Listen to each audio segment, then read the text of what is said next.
The boardroom had seen many things. 12 years of Kang Hyun-jae's empire had been built in this room, territorial negotiations that ended with handshakes and sometimes with bodies, financial arrangements that moved money through channels that didn't exist on paper, decisions that changed the shape of Seoul's underworld before the coffee got cold. The men seated around the table had seen all of it. They were not men who were easily surprised.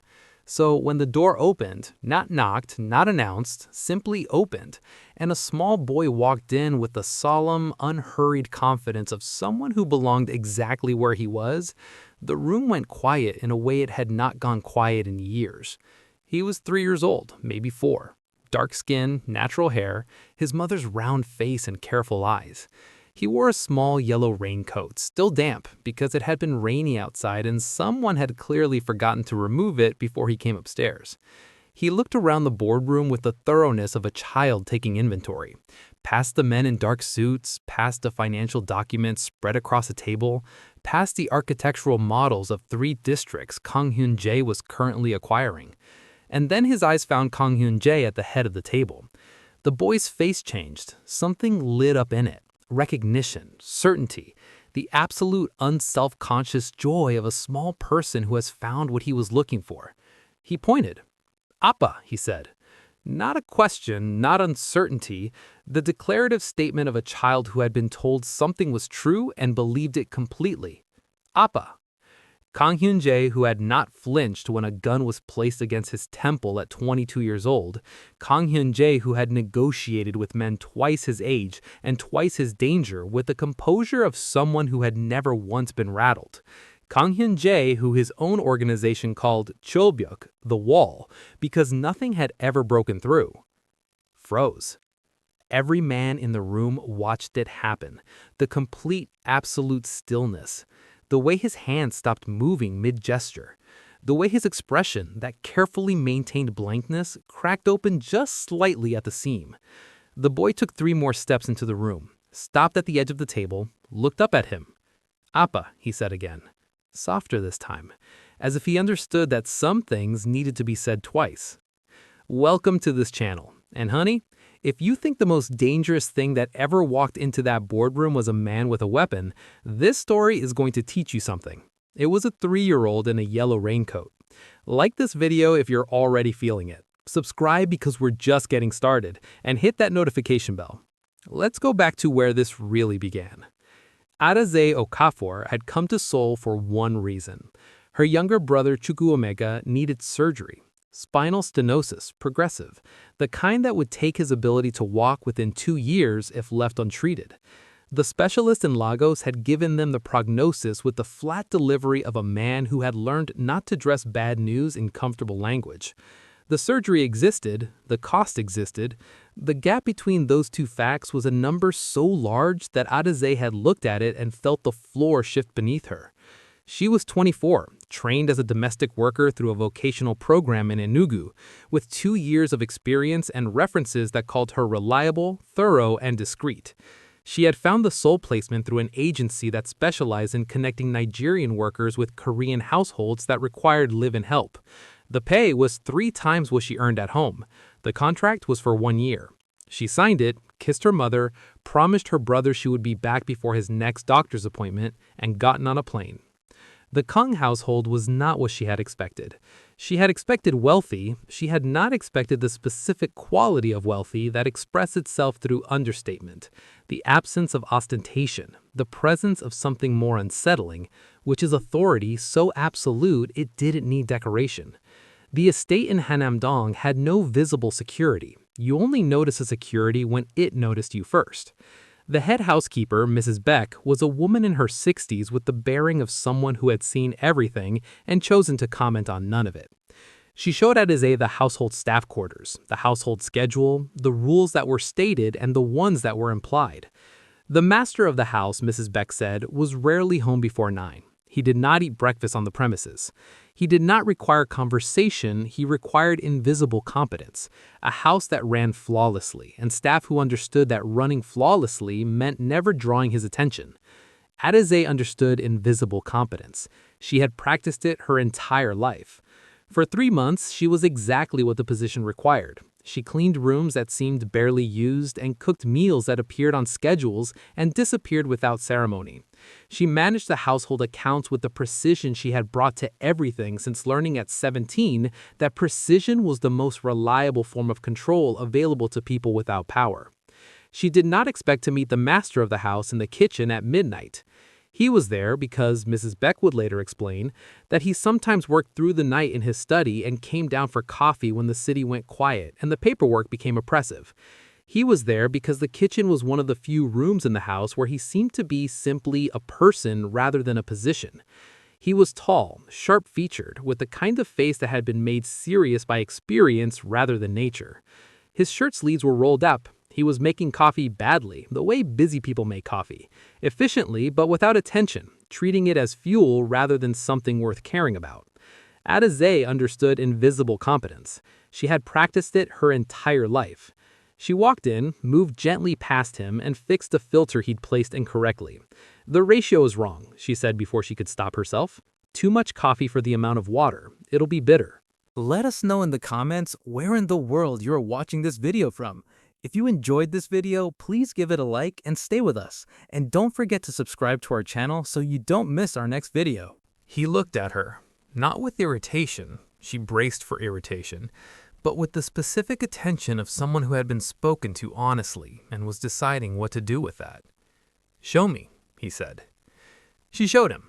They stood in the kitchen at midnight and she explained the proper ratio, demonstrated the bloom, timed the pour. He watched with the focused attention he probably brought to everything, completely present, learning as if it mattered. "You're the new one," he said when the coffee was brewing. "The one from Nigeria." "Adaeze Okafor, yes." "Why are you awake at midnight, Adaeze Okafor?"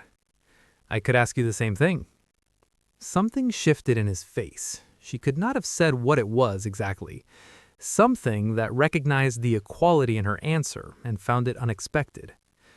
"Kang Hyun-jae," he said. Not the master or sir or any of the titles the household used. Just his name, as if he was introducing himself to someone he intended to speak to again. She should have gone back to bed. She did not go back to bed. They talked for an hour, about the coffee, then about other things. He asked about Nigeria with the genuine curiosity of someone who had traveled extensively, but always for business, who had accumulated knowledge of places without ever knowing them.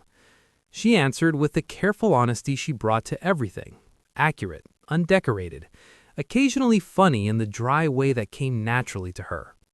He laughed twice. She understood, watching him, that this was not something he did often. That laughter from Kang Hyun-jae was a thing that had to be earned, and she had earned it without trying, which was perhaps why it happened. She went back to bed at 1 in the morning. He went back to his study. It happened again 3 nights later, and then the following week, and then it stopped being accidental and became something neither of them named, because naming it would have required acknowledging what it was. The months that followed were the best of her adult life, and the most complicated. She was not naive about what it meant to fall in love with a man who employed her, who existed in a world she could not fully see, whose power over her circumstances was absolute and unacknowledged. She was not naive about the ways this could end.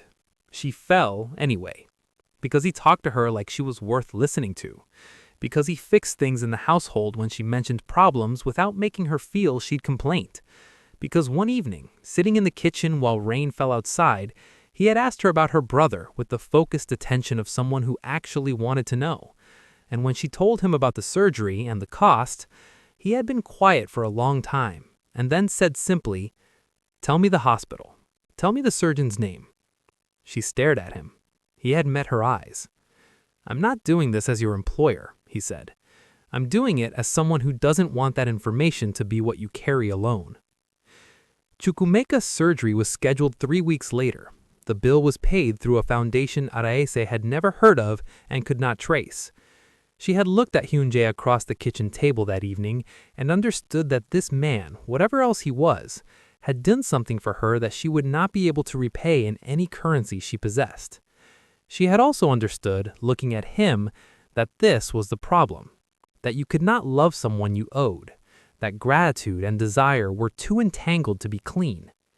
She had ended it before it became something that would destroy them both differently. She had also, by that point, already been pregnant. She did not tell him. This was the decision she made in the quiet of her staff quarters the morning after the test confirmed what she already suspected, sitting with her back against a cool wall and her hands flat on her knees, and thinking about it with the same deliberate precision she brought to everything that mattered.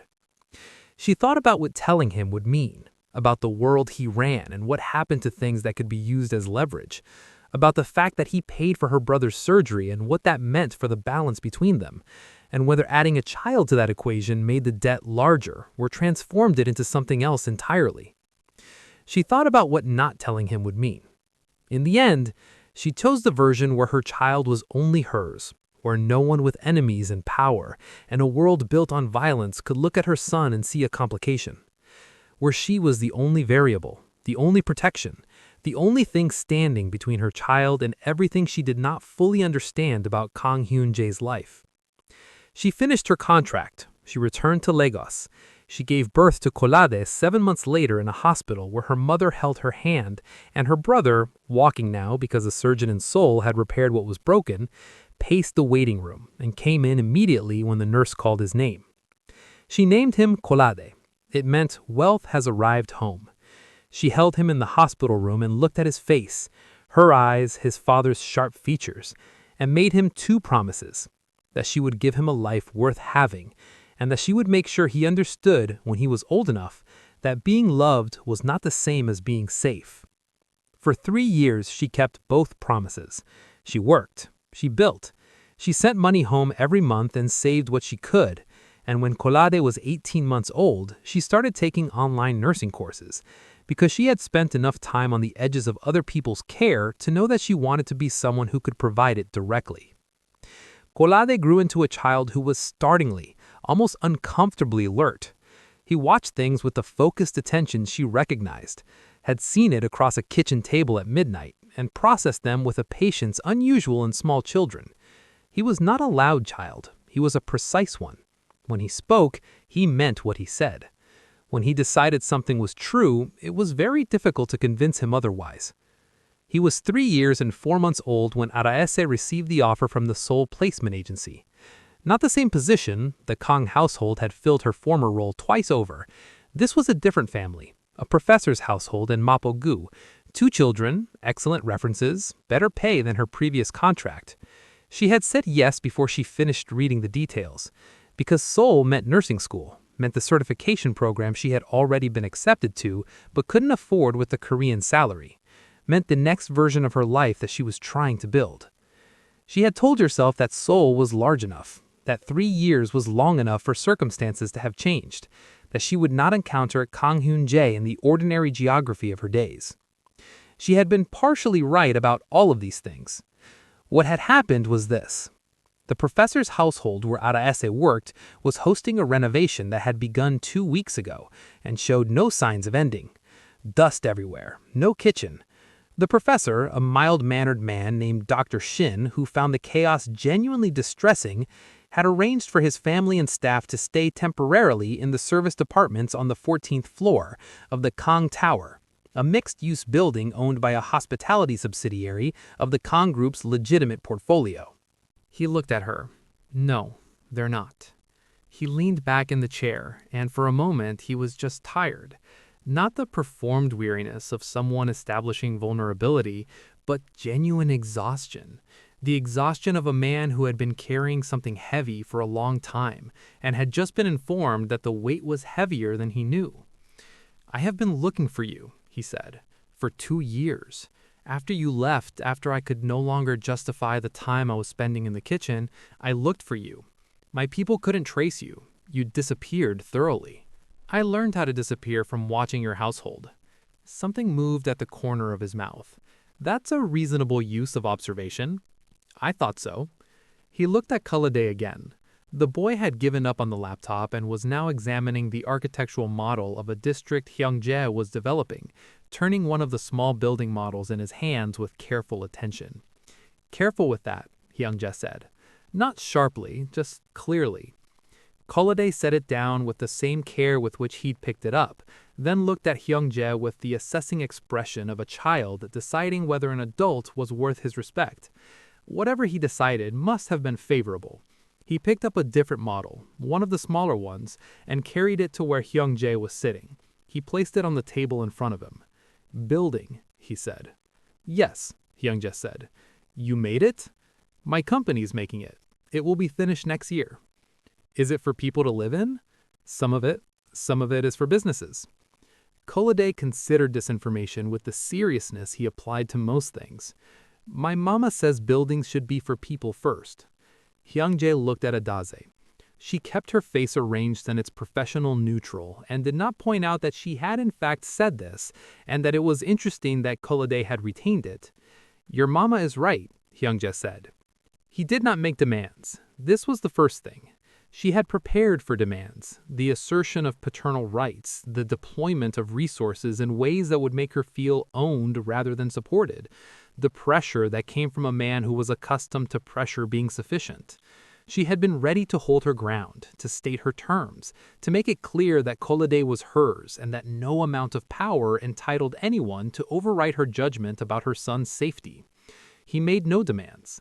What he said, carefully, after Kolade had fallen asleep in a rolling chair with his head on Hyun-jae's jacket, which the man had folded and placed under his son's head without ceremony, was, "I want to know him. I want to be in his life in whatever way is safe for him, not what's convenient for me, not what I feel entitled to, what's safe for him and possible for you." She looked at him, at the man who had once made her a glass of coffee and talked to her for an hour in a kitchen at midnight, at the man who had fixed her brother's spine without being asked and without naming it as a gift, at the man who had in the last 3 hours treated her son with the careful attention of someone learning something precious and breakable. "You have enemies," she said. "Yes. Knowing about Kolade makes him a target. Knowing about him also means I can protect him in ways I currently cannot." She sat with this. The logic was sound. The logic was also exactly what someone who wanted access would say, and she was aware of the difference between logic and truth, and that sometimes they were the same and sometimes they were not. "I need time," she said. "You can have it.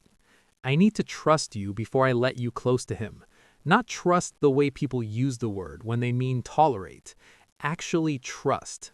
How do I earn it?" She looked at Kolade sleeping with his head on Hyun-jae's jacket and thought about what earning looked like, about what proof looked like for someone like her who had learned that proof was made of small actions rather than large gestures. You start small. You start with whatever I allow, and you don't push for more until I offer it. You let me set the pace. And if there's ever a moment where your world moves toward him, you tell me before it arrives, not after. Yes. And Hyun-jae, she met his eyes. If I say stop, we stop. Completely. No negotiation. Yes. He said it with the same absolute certainty he'd used in territorial negotiations, which she suspected was not a coincidence. "Those are your terms. I accept them." She nodded. She did not feel relief exactly. She felt the specific weight of a decision being made that would change many things and that could not be unmade once made. Sunday. There is a park near Mapo-gu that Kolade likes. He goes on the swings for approximately 45 minutes and then requires a snack or he becomes philosophical about his suffering. Something happened to Hyun-jae's face. That same thing she had seen in the kitchen at midnight when laughter arrived unexpectedly. "Sunday," he said. "I'll be there." He was there. Not dramatically, not with security visible or cars that announced his presence. He arrived the way she had asked him to arrive. As a person, not a position. Dark jacket, no tie. He sat on the bench adjacent to hers and watched Kolade on the swings with a focused attention that was his fundamental quality, the one that had not changed in 3 years. Kolade noticed him immediately. Children noticed things adults missed. He slowed the swing, dragging his feet. Looked at Hyun-jae with a solemn assessment he brought to new information. "You came," he said. "I said I would." Kolade considered this. "My mama says people who say they will come and then come are reliable." "Your mama is right about many things." "I know." Kolade said, with the matter-of-fact certainty of a child who had not yet learned false modesty. Do you want to push me? Hyun-jae looked at Adaeze. She kept her face arranged in its professional neutral and did not point out that she had in fact said this and that it was interesting that Kolade had retained it. Your mama is right, Hyun-jae said. Let us know in the comments where in the world you are watching this video from. If you enjoyed this video, please give it a like and stay with us. And don't forget to subscribe to our channel so you don't miss our next video. He stood. He walked to the swings. He pushed his son for 40 minutes on a Sunday in a park in Mapogu, while Adaeze sat on the bench and watched and felt the strange, disorienting sensation of something falling into a shape she had not anticipated. The Sundays continued. He learned how to push a swing without going too high. He learned that Kolade required narrative during walks, that silence was acceptable but that questions were preferred, that he liked knowing the names of things. He learned that philosophical suffering about insufficient snacks was real and required prompt intervention and not humor, at least not until the snack arrived. He learned that Kolade's bedtime was 8:30 and not negotiable, that he slept with a stuffed lion named Chuku after his uncle, that he had strong opinions about the order in which picture books should be read if you were reading more than one. These were not things that Kang Hyun-jae, head of the Kang Group and 40% of Seoul's underworld, had ever expected to know. He learned them with the same focused attention he brought to everything, and did not perform gratitude for being allowed to learn them. He simply learned. Adaeze watched this and thought about trust, about the way it was built, not through declarations, but through repetition, through showing up, through being the same person on the 6th Sunday that you were on the 1st. She also spoke with her lawyer about paternity documentation, about legal frameworks, about the specific protections that existed and the ones that didn't, and what she would need to put in place before anything became formal. She did not tell Hyun-jae she was doing this. She told herself she was not being secretive, she was being careful. There was a difference. On the 8th Sunday, sitting on the bench while Kolade and Hyun-jae built something from twigs and acorns that Kolade described as a fortress and Hyun-jae clearly recognized as an engineering problem, he said without looking up from the construction, I have been thinking about the building. Which one? The one in the model, the one Kolade asked about. He placed a careful twig. He said it should be for people first. I have been thinking about what that would look like, what it would actually require to build it that way, rather than for profit margin. She looked at him. And it would require doing it differently than I have done things before. He looked up. But I think differently than I have done things before is what this situation requires of me in general. She was quiet for a moment. People who build things differently than they've built before often don't know how to do it, she said. They make mistakes while they're learning. Yes. I don't need you to be perfect, she said. I need you to tell me when you've made a mistake. Even when it costs me something to tell you? Especially then. He looked at her for a long moment, the way he had looked at her across a kitchen at midnight, learning something he intended to remember. Okay, he said. 6 months after the boardroom, Kolade was at the park with Hyun-jae on a Sunday that had turned cold, both of them bundled in identical dark jackets, because Hyun-jae had appeared 3 weeks ago with a child-sized version of his own without commentary, and Kolade had worn it every Sunday since with the solemn pride of someone who had been given something significant. Adaeze sat on the bench with her nursing coursework open on her tablet and did not pretend she was actually reading it. She was watching her son teach his father how to make a proper acorn fortress.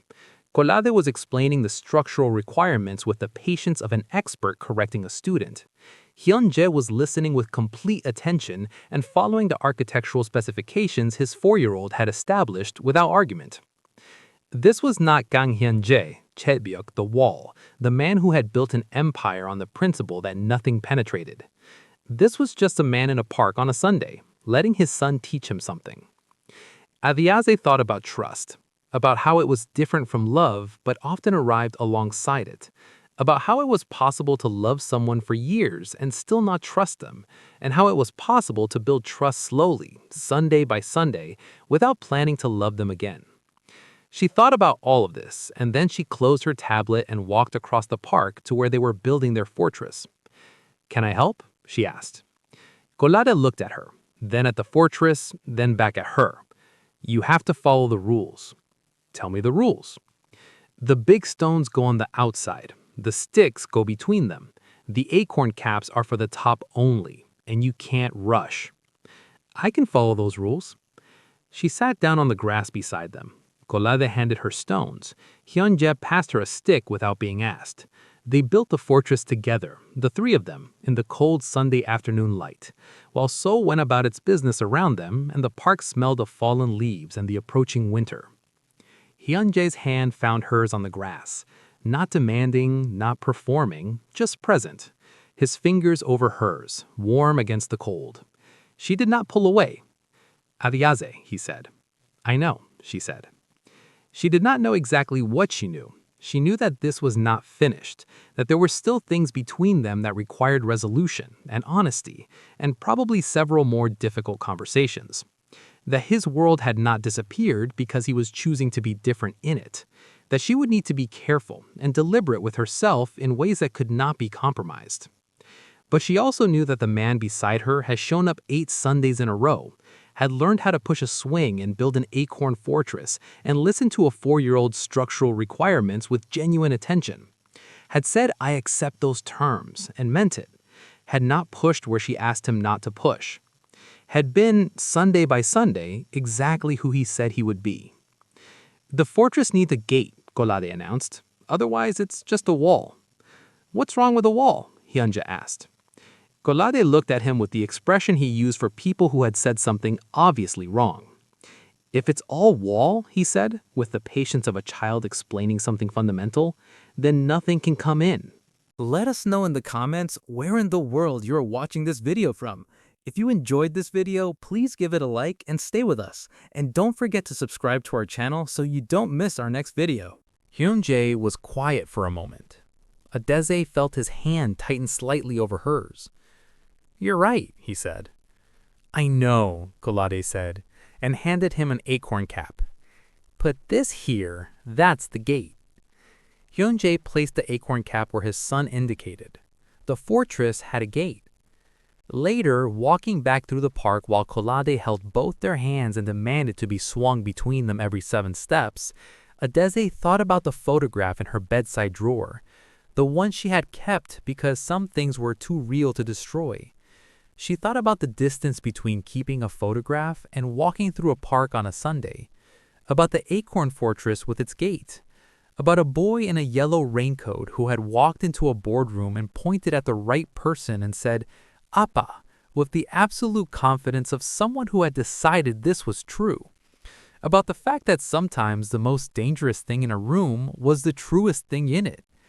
She thought about all of this, and Kolade demanded to be swung again, and she and Hyun-jae swung him, and he laughed with the unself-conscious complete joy of a child who did not yet know that the world required you to protect it. That was her job. Hers, and she was beginning to believe, his. "Sunday next week," Hyun-jae said as they reached the park gate. "Sunday next week," she said. Kolade tugged their hands. "And the week after?" "And the week after," Hyun-jae said. "Good," Kolade said with the authority of someone closing a negotiation. "The fortress isn't finished." Neither were they, but they were building. For every child who pointed at the right person and said exactly the right word, this story was for you. For every mother who protected first and trusted slowly, this one too. Like this video if you believe some things take exactly as long as they need to. Subscribe if you stayed until the very end. And drop a comment. Did you know from the boardroom moment, or did you need the park? I'll see you in the next story. Hyun-jae was quiet for a moment. Adaeze felt his hand tighten slightly over hers. "You're right," he said. "I know," Kolade said, and handed him an acorn cap. "Put this here, that's the gate." Hyun-jae placed the acorn cap where his son indicated. The fortress had a gate. Later, walking back through the park while Kolade held both their hands and demanded to be swung between them every 7 steps, Adaeze thought about the photograph in her bedside drawer, the one she had kept because some things were too real to destroy. She thought about the distance between keeping a photograph and walking through a park on a Sunday, about the acorn fortress with its gate, about a boy in a yellow raincoat who had walked into a boardroom and pointed at the right person and said, "Appa," with the absolute confidence of someone who had decided this was true, about the fact that sometimes the most dangerous thing in a room was the truest thing in it. She thought about all of this, and Kolade demanded to be swung again, and she and Hyun-jae swung him, and he laughed with the unself-conscious complete joy of a child who did not yet know that the world required you to protect it. That was her job. Hers, and she was beginning to believe, his. "Sunday next week," Hyun-jae said as they reached the park gate. "Sunday next week," she said. Kolade tugged their hands. "And the week after?" "And the week after," Hyun-jae said. "Good," Kolade said with the authority of someone closing a negotiation. "The fortress isn't finished." Neither were they, but they were building. For every child who pointed at the right person and said exactly the right word, this story was for you. For every mother who protected first and trusted slowly, this one too. Like this video if you believe some things take exactly as long as they need to. Subscribe if you stayed until the very end. And drop a comment. Did you know from the boardroom moment, or did you need the park? I'll see you in the next story.